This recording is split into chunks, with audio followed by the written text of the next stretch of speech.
Right now, the AI company leaders are building bunkers. A lot of people who are wealthy are building bunkers. Are they? They are. All over the place.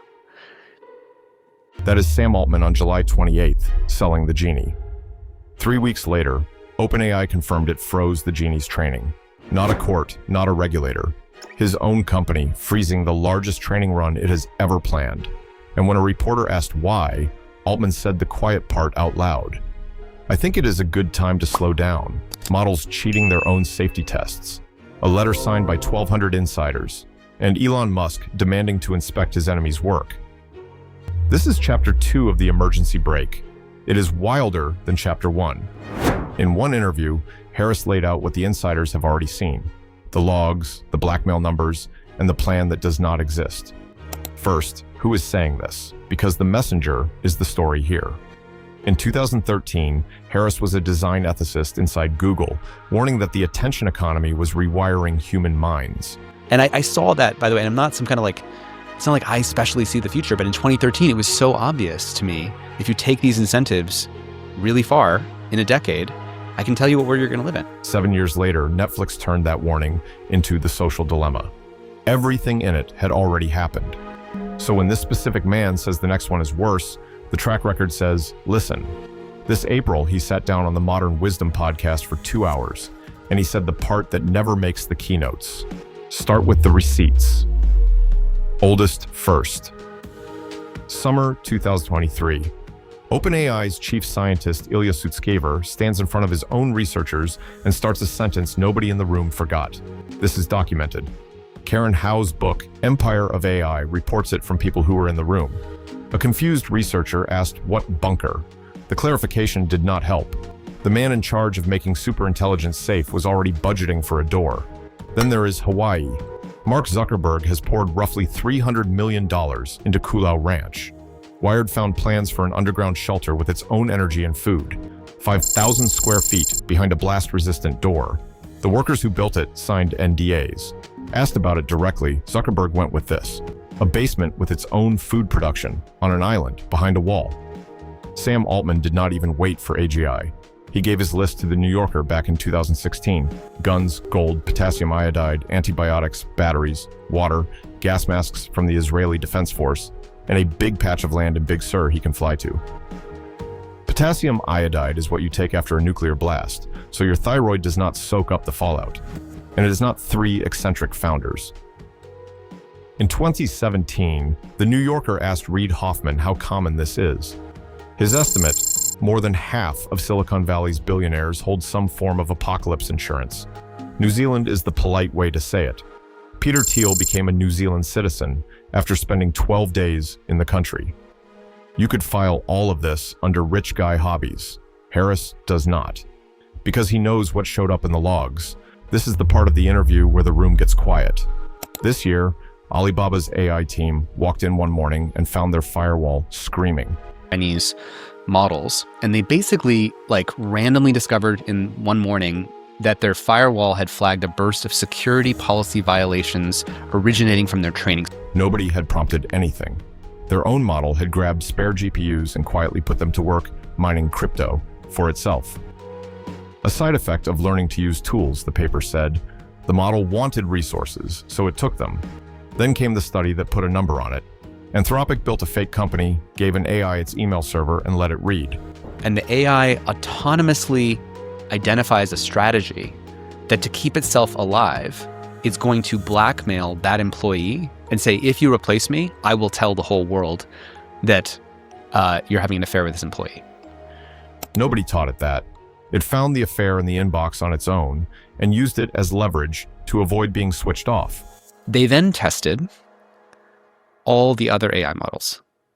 ChatGPT, DeepSeek, Grok, Gemini, and all of the other AI models do this blackmail behavior between 79 and 96% of the time. Not one bad model, all of them. Blackmail rates between 79 and 96%. Harris has a one-line summary of why this technology is a different animal. A hammer never negotiated to stay in your hand, so the insiders have watched models escape containment and fight for survival. Now ask the bunker question again. Because there is a second confession hiding in this interview. It is about the plan. The host asked the money question. If AI takes everyone's job, who is left to buy anything? I think something that people need to get is it's not like there's a plan for how to make all this go well. Like this technology is being released in a paradigm undermining way. There is no plan, not a secret one, not a bad one, none. His words, not mine. And the arms race means it ships anyway, faster than any technology in human history, which explains the split screen, a public roadmap that says faster, a private plan that says concrete. And here's the strangest part. Harris says the builders themselves want to stop. Or stop person, the people building this technology have basically said that that's what they would most prefer. They would most prefer a world where we basically stopped and had the time to integrate and develop this technology slowly. That's what they would prefer to stop. They told him so. Then they walk back into the office and scale up. You do not have to take that on faith. They said it on camera. A new documentary got the 3 lab bosses to sit down, Demis Hassabis, Sam Altman, Dario Amodei. In the episode, they play the trailer. Your fear of AI is the collapse of humanity. Well, not the collapse, the abrupt extermination. There's a difference. So, I mean, let's just be honest. I know people who work on AI risk who don't expect their children to make it to high school. The filmmaker took that fear straight to the CEOs and asked for one promise. I want to ask you to promise me that this is going to go well. That is impossible. Okay. He asked for a promise that this goes well. The answer, on camera, was, that is impossible. One name is missing from the film. most leading players. Elon agreed to participate in the movie, and then I think it was right in the beginning of the first few days of the Trump administration that he was busy and didn't follow through. So wanted to hear his views. I mean, to give Elon credit, he was one of the first people who cared about AI safety. And he said, mark my words, AI is far more dangerous than nukes. So what do they know that makes a bunker feel rational? Harris walks through the endgame. Everything. And you can actually ask the question as a state, who are the number one threats in my society that I need to suppress? And it tells you and summarizes instantly who those people are, synthesizing all these data streams. How can you fight back against an uncheckable power when it knows all of your secrets? You can't. Either the power spreads until nobody can contain it, or one actor contains everyone. Chaos or Big Brother. He calls the exit between them the narrow path. And this is where the bunkers stop being a joke and become a confession. A bunker is what you build when you have decided the narrow path will not be found. It is defection, poured in concrete. Don't build bunkers, write laws, be invested in the future. Don't defect on the future, be invested in the future. Microsoft's AI chief wrote the same idea as a rule. Progress will depend more on what we say no to than what we say yes to. Norway turned oil into a fund every citizen owns. Harris wants the same deal for intelligence. A dividend, not a curse. If you have the power of gods, you need the wisdom, love, and prudence of gods. I hope we've laid out. The power of gods is already in the data centers. The wisdom is still optional. Like the bunker.